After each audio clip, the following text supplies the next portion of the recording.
dominating markets for the past couple of days. We actually had Rio Tinto and BHP Billiton, their iron ore heads, speaking at a conference over in Perth. Now, they seem to say this isn't the start of a downward cycle, this is just a bit of a dip, and certainly BHP's head of iron ore said 80 sounds too low. Speaking to the people you've been speaking to, where do you think that iron ore is likely to sit at the end of the year? I guess the biggest thing for the market and the iron ore players today was stabilisation in China, and the fact we saw the Shanghai Composite up by 0.3% meant that we saw a much better day for the iron ore miners. But BHP was still down by 0.6%. Rio Tinto ended the day flat, and we saw Fortescue down by 1.8%. I think the biggest thing is, if you look at where the iron ore price is at now at the moment at 104.60 US a tonne, we've seen prices like this before in the past 2 years. And the last few times we have seen prices at these levels, BHP has been trading more around the $30 mark rather than the $36 mark, and Rio Tinto has been trading more along the lines of $50. So obviously the market pointed to either this being a short-term phenomenon on the market, or it's got a bit of catch-up to do. So if we have a look at what's happened in terms of China the last few sessions, I guess the big concern is around the collateral, the commodity-based collaterals around loans, and that's really been the big driver behind the loss that we've seen in both copper as well as iron ore. Last year there was a real clampdown on copper being used as collateral, and that had an impact in terms of stockpiles, which we saw reaching records over in China. And of course, if we have a look at the steel mills, they're doing it really tough in China, so it's not surprising that a lot of those steel mills do use iron ore as collateral for their loans. Now, we are seeing a bit of deleveraging and some nervousness in China. If we see that continue, then we could see those iron ore stockpiles continuing to pile up. So we are just monitoring the situation. We know that we saw the first corporate bond collapse that we've seen in China since the debt market was sanctioned by the government in 1997 last week. So we're just keeping a close eye on that situation. In terms of the market, though, although we finished flat, it was still quite risk averse. Most of the money was still going into the blue chips. In fact, if we have a look at the ASX 20, the top 20 blue chips on the market, actually up by 0.3%. That compares to the market, which was flat, and then the mid-cap index, which actually lost 0.8%, and the small-cap index, where we were still seeing a considerable amount of selling with a loss of 1.1%. So nice to see some stabilisation on the market, but it does look like investors still pretty risk-averse in today's market. I'm just taking a look now, up by 1.5%.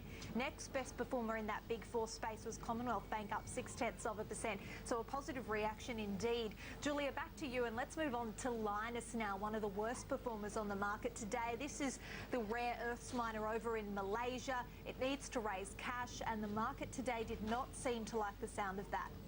The stock reached a 52-week low today. The previous low was back in December when we saw the stock hitting 26 cents, and in today's session we saw it hitting a low of 24.5 cents. Now, the market really doesn't like the sound of a company needing to put its hand out for cash over the next 12 months, and that's what Lynas has indicated, that it is looking at raising either equity or debt and refinancing over the last 12 months. In addition, we have seen the first half loss widening out to $59.3 million.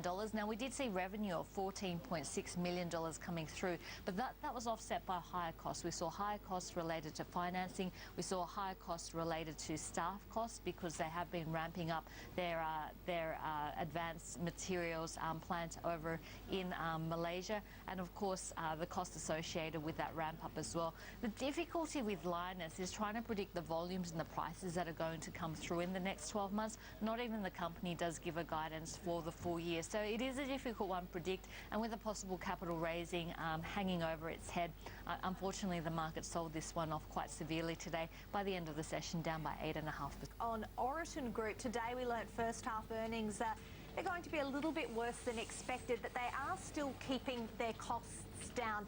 Julia, what new did we hear from them today? Because we know that they're in this transition from having ditched those Ralph Lauren stores and now trying to focus on the Gap stores.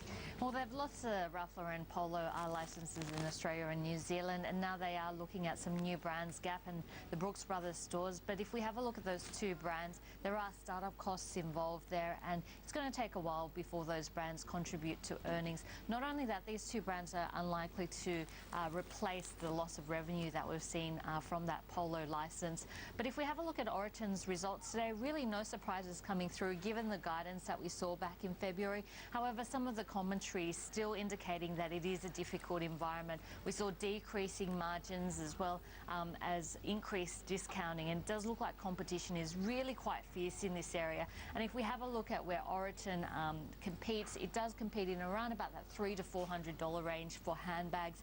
And if we have a look at that space, it looks like they made a strategic decision at the end of last year to drop their prices. They're competing with the likes of Kate Spade, Marc Jacobs, as well as Michael Kors. So it is an intensely competitive space, and I guess the Asian markets is a big one, but unfortunately it does look like the like-for-like sales and the rise that we've seen there, up 3%, really being driven by that heavy discounting that we saw at the end of last